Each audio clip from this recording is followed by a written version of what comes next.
Cocos നുസിഫറ. അതെ, തേങ്ങ അഥവാ നാളികേരം. തെങ്ങിന്റെ ശാസ്ത്രീയ നാമമാണ് കോക്കോസ് നുസിഫറ. കോക്കോസ് നുസിഫറ അഥവാ കേരവൃക്ഷം അല്ലെങ്കിൽ ജീവന്റെ വൃക്ഷം എന്നറിയപ്പെടുന്ന മലയാളികളുടെ ജീവിതത്തിൽ നിന്നും ഒരിക്കലും മാറ്റി നിർത്താൻ സാധിക്കാത്ത നാളികേര വൃക്ഷത്തെക്കുറിച്ചാണ് ഈ പറഞ്ഞത്.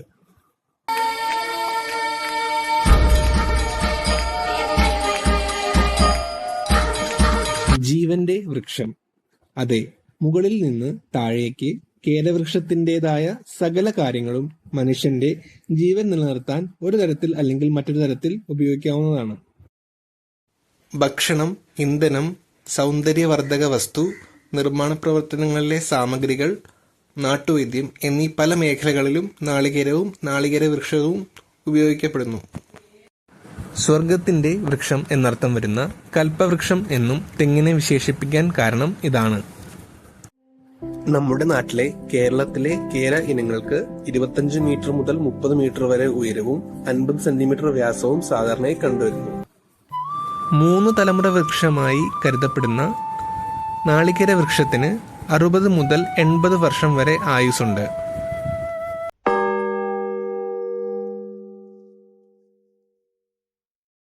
കേരവൃക്ഷത്തിന്റെ ഉദ്ഭവസ്ഥലമായി കണക്കാക്കപ്പെടുന്നത് സെൻട്രൽ ഇൻഡോ പസഫിക് മേഖലയാണ്.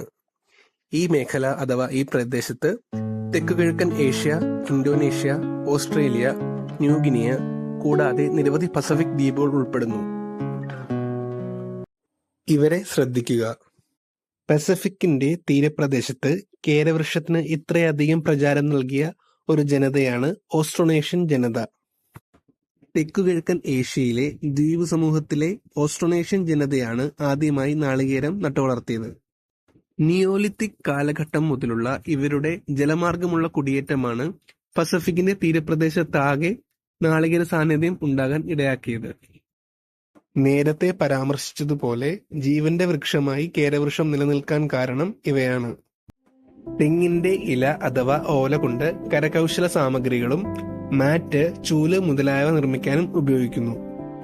തെങ്ങിന്റെ പൂങ്കുലകൾ പഞ്ചസാര നിർമ്മാണത്തിനും ഒപ്പം തന്നെ ലഹരിപാനീയമായ കള്ളിന്റെ നിർമ്മാണത്തിനും ഉപയോഗിക്കുന്നു.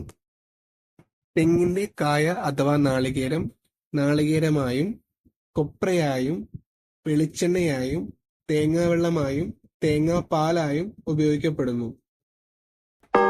കേരവൃക്ഷത്തിന്റെ തടിയും വേരുകളും ഫർണിച്ചർ നിർമ്മാണത്തിനും നിർമ്മാണ പ്രവർത്തന സാമഗ്രികൾ ഉണ്ടാക്കുവാനും ഇന്ധനമായും ഉപയോഗിക്കുന്നു.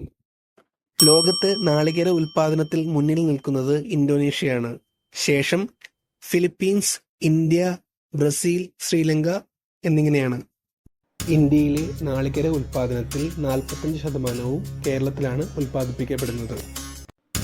കൽപ്പരക്ഷ, കൽപ്പശ്രീ, കൽപ്പജ്യോതി, കൽപ്പസൂര്യ, കൽപ്പശ്രേഷ്ഠ, ചന്ദ്രശങ്കര, കേരശങ്കര തുടങ്ങിയവ കേരളത്തിൽ കണ്ടുവരുന്ന തെങ്ങിന്റെ വിവിധ ഇനങ്ങളാണ്. The land of coconut trees അഥവാ കേരവൃക്ഷങ്ങളുടെ നാടെന്നറിയപ്പെടുന്ന കേരളം എന്ന പദം വരാൻ നിമിത്തമായ കേരവൃക്ഷത്തിന്റെ വിശേഷങ്ങളാണ് നമ്മൾ ഇതുവരെ പങ്കുവച്ചത്. മറ്റൊരു വിഷയത്തിൽ വീണ്ടും കാണുന്നതുവരെ നമസ്കാരം.